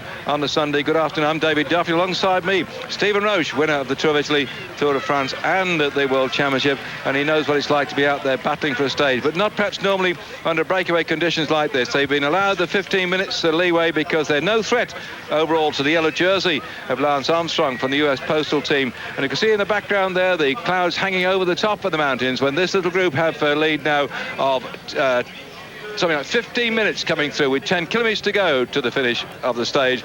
And back in the main pack, the people that matter, there'll still be a bit of a sprint, I think, for the green jersey competition, but the winner of today's stage is certainly going to come out of this group. As you see on your screen there, Konashev in the yellow, far side red, Jackie Duran here in the pink and white, Weisman in the blue and yellow on the left-hand side, Belly, and in motley coloured jerseys, the white ones with little splats all over it for Mapei Brickaby is Falasim. There's your group going. So everybody working here at the moment, Stephen. Yeah, they're taking their turns, aren't they? Great. I was saying it earlier on myself that I was waiting for them to start splitting up, because it's we're only inside of 10 kilometres to go now. There's 13 minutes or 15 minutes up now on the main group behind. So I would have thought there would have been some attacking, because basically it's any man's race really in any man's stage between the guys here in this front group. And they've got so much time, surely they don't have to work together now. It is the time to start jumping around and trying to rip things to pieces. Why keep driving the That's what I was gap? Saying. The harmony in the group actually stopped there for a while, but it came back on again very, very quickly, which surprised me with them having such a great advantage now on the main group behind. And they'll be coming up. I don't think you had a chance it would go along the course today, Stephen, but we're 7 kilometres to go, 7.5 kilometres to the finish, through a place called Midemont de Comminges. There's going to be, I hope, a picture on our screen of a big sign up there which has got Eurosport Live over it. They've actually hand-painted a sign for Eurosport Live, and something to do with the town as well on the one side. The first one I've seen somebody put a great big sign. It's about, 10 foot by 4 foot up there on the side of the road for a little bit of things towards Eurosport. I thought we stopped and said, thank you very much indeed to the people on the side of the road. And just before we got there, I mentioned earlier on the programme, so I'll repeat it now in case you missed it, dear viewer. Going through the town, there was a green jersey, a yellow jersey and a polka dot jersey, all hanging up there outside a house on a great big sort of piece of scaffolding, and below that they'd also got a syringe which is about 12 foot long. They actually got a syringe out of cardboard and painted it, and then below it they got a sign EPO, but it said O, pastis and olives, because of this part of the world they love the pastis, which is yellow. Meaning water. Yes, O is water. Right? So O for water, because in French it's EAU. So E was for O, and the P was for pastis, and then the O at the back of it was for olives, because these black olives which you can have with your pastis at the bar, when you go and have a nice pastis with the water, they push the little bowl of olives towards you. So as far as they're concerned around here, it's O, pastis and olives. So I don't like olives actually, but I rather like pasties when the condition. Brian's come here. Got you. But I've now got Brian O'Grady. Come here. Hard luck. No, come here, young man. No. This, ladies and gentlemen, coming towards the end of the stage, we're going to have a chance to talk to a man who's talked to us before. Come in, Brian, and sit down in our commentary point, because we're glad to have you with us. We're getting towards the back end here. We're inside 10 kilometres to go. We won't have a lot of time to talk, and we may be cut off a bit from the back in Paris, but we're going to do the best we can. Brian O'Grady, we talked to you earlier on, father of Stuart. Just how is Stuart's health and temper now? Because he's really been under stress. He's 14 stages into the race now. He got of the green jersey. He's been over some terribly hard conditions. Just how is he feeling? David, yesterday was, according to Stuart, one of the 5 toughest days of his life. The heat, the constant rolling, the ups and downs, undulations of the course really knocked the hell out of him. And I was at a sprint early. I think it was the first sprint of the day, and I noticed that he just sat in the bunch and just let Zabel cruise up the road to get 3rd place. So clearly he has a plan to recover and then to survive the Pyrenees. And if I know Stuart, he'll probably try and do something spectacular in the last few days of the race. Now, I remember my mother coming out to watch me race, and I went through a very bad patch on a record attempt once, and she was all flutter, like fetch a doctor, is in a terrible state. And so how is your wife's face standing up to the pressure that Stuart's under now? When she looks at him, does she think, oh my goodness, I must go and sort of calm his brow? Well, she's sort of standing back saying, I will be sort of stiff upper lip to it. How's she taking it? We try and leave him alone when he's exhausted, basically, because we're cycling people and we know what it's like. The last thing you want to do is talk and try and be sociable. So we're going to leave him alone for a couple of days. Now, we see them in the morning when they're at their best, but at the end of the stage, as with yesterday, they don't want to talk, they don't want to be sociable. It doesn't matter whether it's mum or dad from the other side of the world or not. So. But how does mum and dad talk to each other? Are you consoling Faye? She's seeing a bit flippant. I know you've been with Stuart a lot of time, but this is different, isn't it? Yeah, well, this is the most spectacular bike race in the world, and obviously we'd love to see him in fabulous form all the time, but we've been around long enough to know that that's not always possible. So we just got our fingers crossed that he'll come back into form. We're sure he will. And we just basically wish him all the best at the start of most mornings. What about the rest of the Australians, Brian? Because you've been moving around. I've seen many people come over here from Australia, particularly in the early part of the proceedings when he was doing so well, and we've had other Aussies like their Vogels up there riding, looking after him. But it seems that Jay Sweet's gone through a bit of bad patch so far. McEwen isn't quite hitting on all cylinders. We know that Patrick Jonker is riding hard for the Rabobank team. There seems to be a good atmosphere amongst the Australians, but compared with the first 10 days, I would say they're slipping back a bit now, but they've really got themselves up into a big league here, haven't they? Yes, they have. I mean, obviously there's quite an Aussie image now in European cycling, and obviously they've made a fantastic impression in general. But of course, this race is not a general bike race, as you know, David, and it stresses them to limits they've never been to. Young Jay, of course, has been a real interest point in the race because he has been the Maillot Jaune. I don't know if he still is, to be perfectly honest. He still is. So what a lot of us can't get over is his attitude every morning. Jay he's one of the most lively lads in the bunch, and it's fantastic. Well, we wish you and the rest of the Australians all the best. We've got a day's rest tomorrow, and we'll look forward to talking to the Aussies and then in the mountains. I hope you come back to us before we get to Paris and maybe bring your wife along too, because a lot of people out there would like to know the reaction, particularly from a lady's point of view, with having a son in there in the race. Thanks for joining us, Brian, today. My pleasure, David. And good luck to Stuart in the mountains yet to come. Thank you very much. Well, there we are.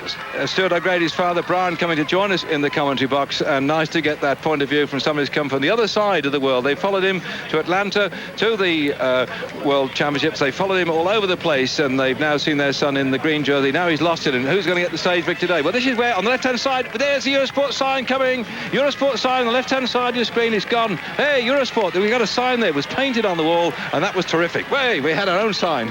Well, it's quite normal, Dave, that the French television wouldn't actually be looking at that, because we're actually kind of opposition for them at the moment. No, we're friends, aren't we? We're friends. Yeah, friends. But Parisien now is having got the group now is starting to split. There's certain different individuals are having a go. Well, it's all ripping to pieces now as they get in towards the finish of the stage today.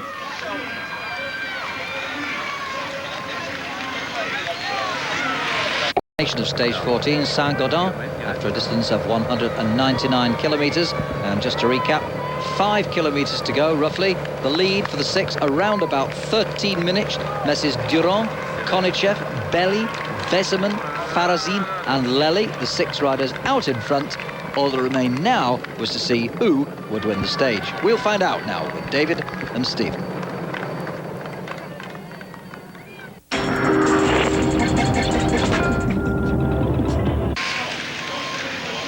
Just having a look who's breaking away here. Those two chaps hammered off just going over that right-hand bend and across the river.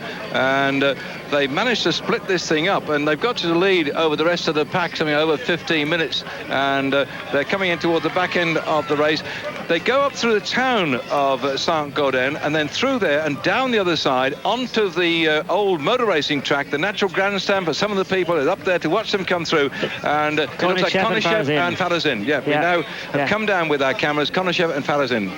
Yeah, I reckon, see Konyshev, the way Konyshev rides here, Dave, he rode until he got the gap. Then he started looking around. But this is what many riders today of our new generation don't do. They attack, look around, see somebody on their wheel and they pull over. Where Konyshev would be of the old race.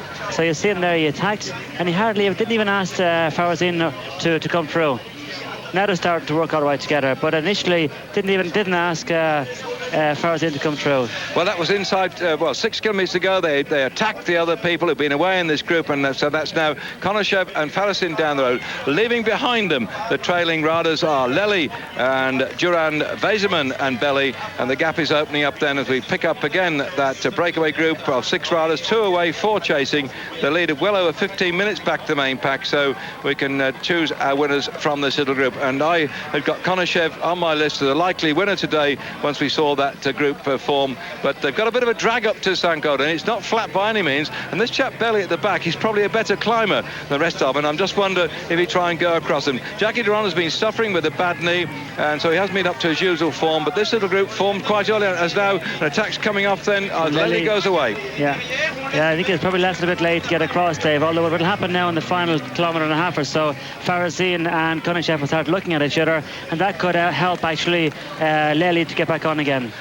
Well, the action was started by Durand and Konyshev quite early on in the race. They'd formed a good lead of about 1 minute 50 by 16 kilometres of the race had been covered. They took off very early indeed, and now it's Konyshev that's trying to go away. Durand is back in this little chase group here. There is third back from Belly with Weizmann doing the pace and Lely trying to go across and close the gap. There's quite a steady climb up towards the top of the town there, where you can see the church in the background.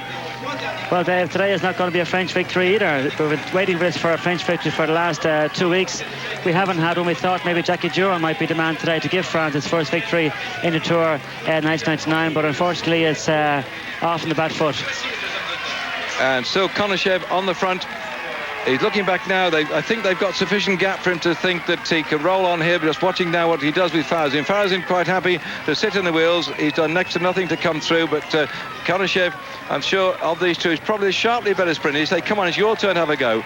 This is the long drag up, and I don't know if they know. They have this little route map, but in reality, they're not finishing in the town here. They're finishing on the other side, down out the town, into the motor race circuit. And there's quite a big drop over here. So if you manage to get what they've got here, maybe a 30-second lead. It's 11 seconds lead. That's all to Lely. 11 seconds. Yeah, Lely is going to keep pumping away, Dave, trying to get back onto those two guys. He'll have them in his sights, and they're going to start looking at each other once they start getting under the 2 kilometre go banner, and they're going to start playing a bit of cat and mouse. That could play into Lely's hands, and we could see him coming from behind. Although the gap is fairly important at the moment, looking down at there from the helicopter. It's that long drag up toward the top, I think, Steve. I actually drove this particular piece, and I thought the finish was going to be in the town. But if we drop down the other side, and provided they can stay away, there's a sudden whoosh down the other side that anybody will have to go, or everybody have to go virtually the same pace. There's no way in which you're on a flat until you drop off the descent, and maybe about 1.5 to 2 kilometres from the end of the race, it just flattens out a bit, but the damage could be done on the descent. See, they begin to flatten out now. But Konyshev is looking very strong, David. Looking very supple as well. You see him is turning a smaller gear than Farazin. Konyshev looking back at the Russian rider here. I think he was probably the first Russian rider to win a stage in the Tour de France. I seem to remember him getting a stage an awful long time ago. I'll just check exactly when he got it, but I believe it made history when he did that. So Konyshev, when did he win his stage in the Tour of France? I'm just trying to go back to that first victory. Here we are now. They're going to start dropping down now with 2.5 kilometres to go. But Lely is not too far away. He's got to see him going to the left-hand side of the roundabout there. He's only some 100 yards away, but 100 yards can be an awful lot. It could be 100 yards too much. Lely, Farazin and Konyshev, they haven't let up at all. I've been waiting for them to start backing off and start looking at each other, playing a bit of cat and mouse, but so far they haven't. There's the grandstands on the right-hand side, the concrete grandstands for the motor race circuit that in Saint-Gaudens. I'm not sure if they still use the motor race circuit here, but that's the natural grandstand looking down, and they're on the road circuit. They'll be dropping off at the bottom. It flattens out here, but they've got a sharp left-hander ahead. So I've just checked the facts. It was that Konashev won his first stage of the Tour de France in 1990, 9 years ago, that he won the stage, and it's the gap then 7 minutes back to Lely, 7 seconds. 7 seconds and 30 seconds. I'm getting carried away here. Who said carry him away forever and put him in a place and lock the door and throw away the key? No, first stage of the Tour de France, 1990, in the Alpha Lum days, when he got victory then, and he went on in 1991 for TVM to get 2 stages in the Tour de France. So he's been around some time now, as and Konashev, and Lely trying to come up to him too. Determined to do it, but I think those two men have probably got the edge on him as they go then toward the sharp left-hander, and it's a dead straight run in towards the finish. Not too much to well, that's the left-hander. I must say straight. It kinks a bit, but it's not too bad. Well, Lely himself has been around for a while, David. He'd be banking on these two guys starting to play cat and mouse. So I'd say he'll keep pumping the pedals around as much as he can in the hope that they will actually start backing up. But I myself am very surprised that these two guys have not started backing up, because I think Konashev is probably the faster of the two. But at the same time, Farazin is very small, strong and powerful. And a sprint, on a two-man sprint, Farazin might surprise us. Well, 1 kilometre to go. Farazin without a victory last year in 1998. Riding for Mappe Brickaby. Now he's riding for Mappe Quick Step. Can he raise his pace and Quick Step past the man in front of him? He was the Italian National Championship. He won that in 1997. The Campionato Nazionale Italiano in 97. He won a stage in the Giro del Trentino in 96. He only managed to get 1 event per year that makes a difference. And now with the telephoto lens foreshortening this bit, they know they can't hang about, because Lely will come up and try to go straight past them then. But they cannot stay too long. Farazin tried to wind it up, and Konashev then will jump on his wheel. The two of these two, I think Farazin has not got the power nor the wiliness of Konashev. We shall see. Well, he's gone from a bit far out, Dave, as well. But Konashev is a very, very smart man. He's a very good sprinter. Second in the World Championships in Chambéry. He told you that if you haven't got a good turn of speed. So now then, Farazin tried to just lodge Konashev, but he hasn't made it. And so they're down freewheeling. They're afraid of Lely coming back at them.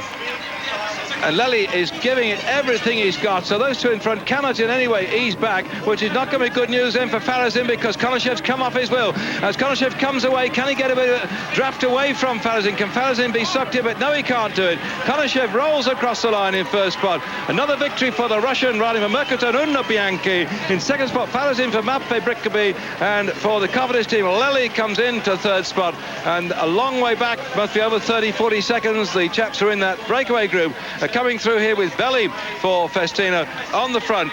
They're all looking back in. There's good prize money in the stage finishes, so they're not just going to come through here holding hands. They're still determined to find out who's going to be 4th, 5th and 6th.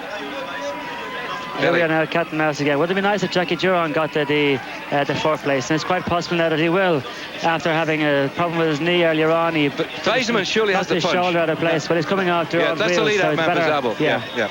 So Weisel, see how Weisman came round. The short, chunky man, 17 stage victories in the peace race, just shows his sprinting prowess then to come across the line. In 4th spot, Duron in 5th and Belly in 6th. We're going to wait now at least probably 20 minutes before we have the main group coming in. See on the top of your screen there, they're racing now for 4 hours and 37 minutes, and the big bunch will come in shortly, in about 20 minutes time. We will, once they come in, have the presentations for the various jerseys, but one award that will take place shortly will be the presentation to the stage victor, and he'll be up there on the victory rostrum.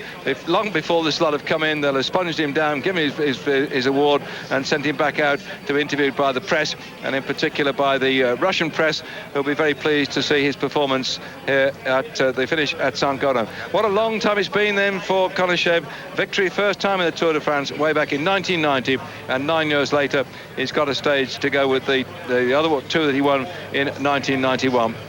Well, here we have, Dave, the Banestos and the Kellemies riding together, you know.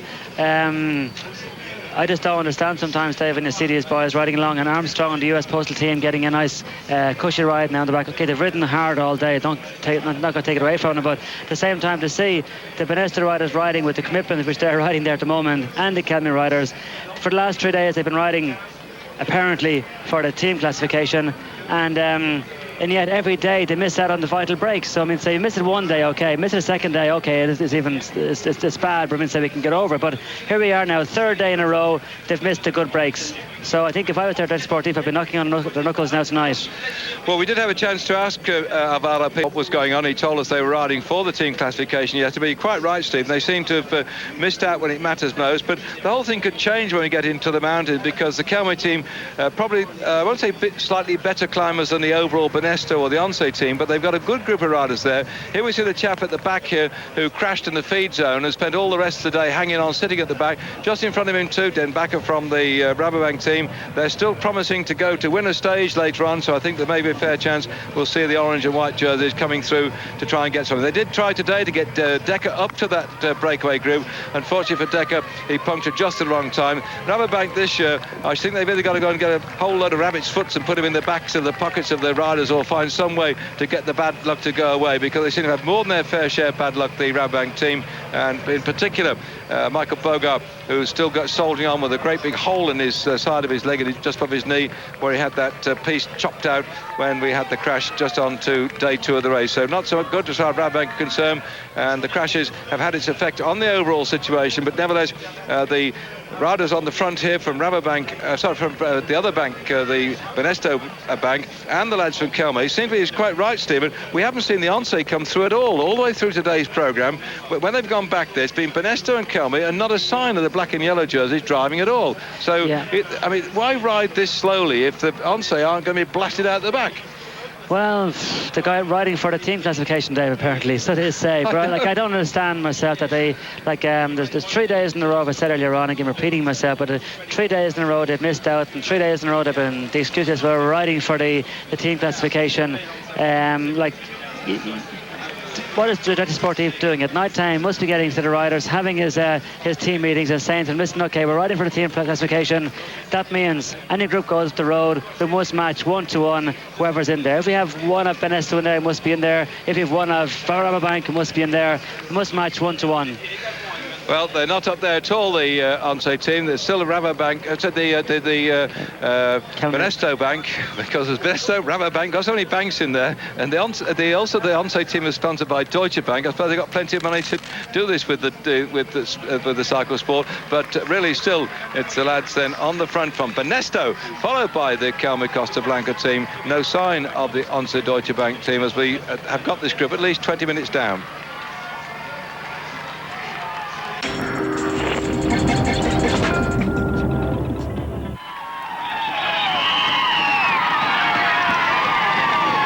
Well, this is a good example of a bunch sprint coming up here. Look at this.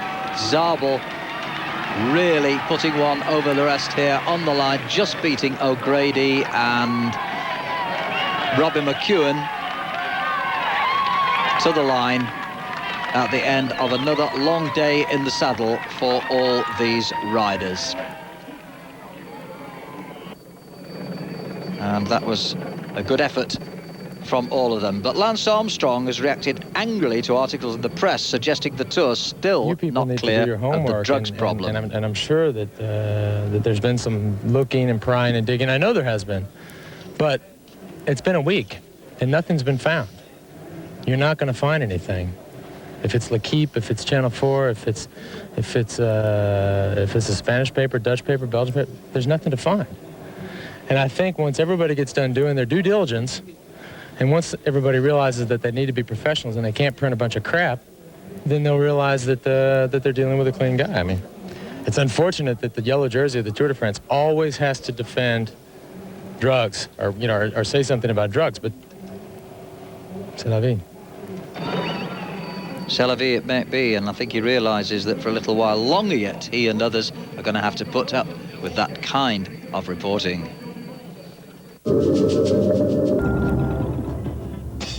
Well, there's the official result of the stage. The 6 leaders gaining nearly 13.5 minutes on the peloton. Robin McEwen, placed 9th there, was subsequently relegated to last place in the peloton for switching in the last 100 metres. But how was this race from Eric Boyer's point of view? Eric, a former Tour de France rider himself, and he said, well, today we saw a very good finish with two riders, Konichev and Farazin. But I've had the impression that we just got a little bit bored today and for the last couple of days, because for a couple of years now we've been used to seeing this kind of thing in the Tour de France between the mountains. I think maybe in the future we should break the pattern, which means maybe taking a few risks with the first week of it. Maybe we should go to the Vosges to start, or why not start with the Massif Central? I think we might have a much more interesting tour. That's an interesting idea, isn't it? Starting with the mountains. Anyway, Dmitry Konichev, he beat Gianni Farazin of Mappy. So what did Eric Boyer think of that kind of finish? It seemed hard on the nerves for the riders. He says, yeah, the riders do get very tense in these situations. The first who weakens is the one who loses. You've got to remember also that the physical form is very important, because when they've been a break for a long time, they're tired, and then when they arrive at the finish line, it's easy to win the sprint if you're just a little less tired than the other fella. However, even if you are tired, you've still got that ambition to win the stage right up to the very last moment till you've crossed the finish line. And that's why sometimes you see some really good sprints. Other riders try to escape in the last kilometres because they know that they're going to get beaten if it does come down to a final sprint. And the kind of finishes that we've seen, they're really interesting because of the tension, and that tension, of course, does, of course, have its effect on the riders. Certainly does, doesn't it? Anyway, there we are, an aerial view of Saint-Gaudens, the scene of the stage finish on this particular stage of the Tour.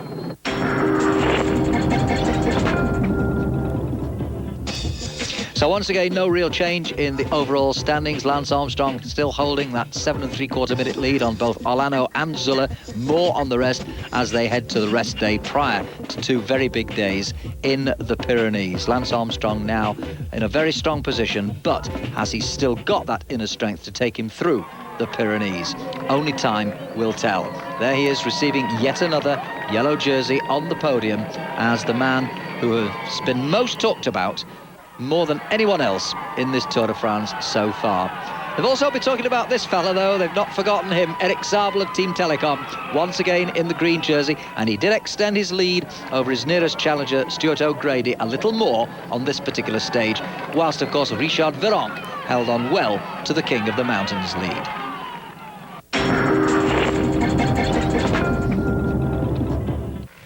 Now, just before we look ahead to the Pyrenees, let's take a little look at Jacques Durand, last year's winner of the Coeur de Lion Combativity Award. And despite his crash on stage 2, he's not too far away from the lead in this year's Coeur de Lion. There's only 1 week remaining, he said, but now we're coming to the Pyrenees, and of course there are a lot of good climbers who are better than I am at climbing the hills. Perhaps one of them can win, but I wanted to be the French rider to win in this Tour today. Unfortunately, I didn't.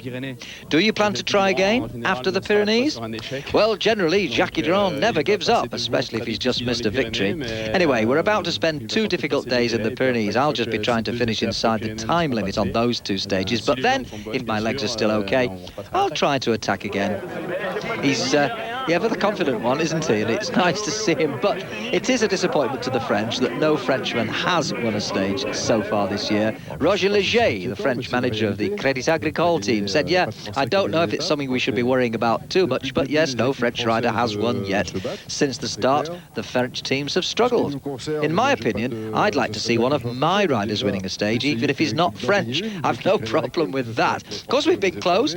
2 seconds, we've had twice a third, twice a fourth, and once fifth. So believe me, we have been trying. But the Tour is not over yet, and I hope there will be, for Crédit Agricole and for the French, at least 1 victory before this Tour de France is over. Well, let's hope that they can do it. The French would love to see a home win. Of course, it's their Tour, but you never can tell.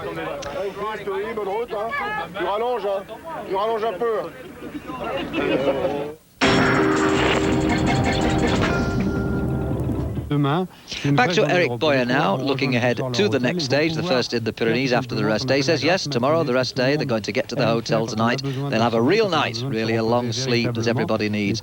They should meet their families, most of them, in a very relaxed atmosphere. There is one little problem, though, which I hope isn't a big problem. understand that there's going to be a second medical test for the riders to check if they're still all okay. This might just change their rest day a little. Some of them might have to be taken by the cars to a specific place for those tests. The riders are also going to ride a little. I'm sure they'll do that, maybe 30 kilometres, maybe 60 kilometres, just to keep the legs going, to maintain the form. That's very important during a rest day. Most riders like to get out on their bikes and have a little leg loosener between the important stages. Right from the start, in the next stage, I think we're going to see some long attacks. He went on, some great attacks on the climb of the Monte. That looks difficult as always. After that, the riders will get to the climb of the Portillon, and at that moment, the opponents of Lance Armstrong will have to do everything they can to win the Tour de France. If his opponents don't react here, it just means that they're quite happy with second place, and I don't think that's right. I think they've nothing anymore to lose. I think when you're 6 minutes back, you've got to go on the attack. Surely it's better to get beaten by knowing that at least you've tried everything than losing because you were satisfied with a second or third place. Well, Jackie Boy, I think it's echoing the sentiments of most people there as we take our last look at Saint-Gaudens.